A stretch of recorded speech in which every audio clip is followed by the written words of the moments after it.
Artis IGD Ari Astina alias Jering SID mengaku rindu pada Nora Alexandra dan orang tuanya yang tinggal di Bali.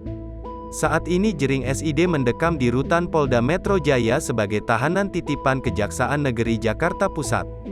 Jering SID sedang menjalani perkara pengancaman dan kekerasan melalui media elektronik terhadap pegiat media sosial Adam Denny.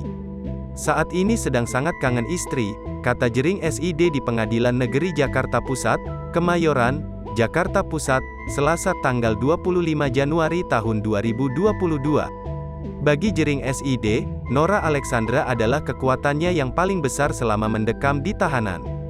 Beruntung, sebut Jering SID, perempuan cantik yang dinikahinya pada tanggal 5 Oktober tahun 2019 itu merupakan orang paling kuat.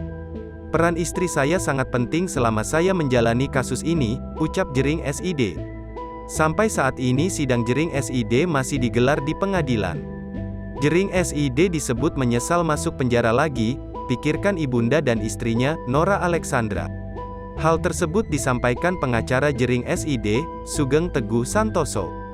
Sugeng mengatakan, kliennya merasa bersalah seusai masuk ke dalam penjara untuk kedua kalinya.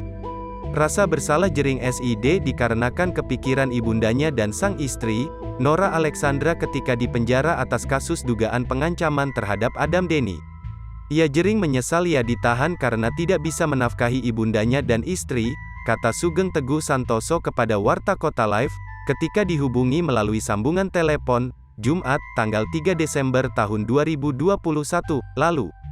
Sugeng menambahkan, selama ini penabuh drum grup band Superman Is Dead itu adalah tulang punggung keluarga.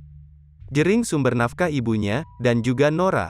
Ketika di penjara, dia tidak bisa menafkahi keduanya, ucapnya. Rasa khawatir Jering SID terhadap ibundanya semakin besar. Apalagi kondisinya sedang sakit di Bali dan juga tak punya pemasukan. Ibunda Jering sudah tua, ia sakitnya orang tua. Di dalam penjara Jering hanya memikirkan ibunya dan Nora, ungkapnya.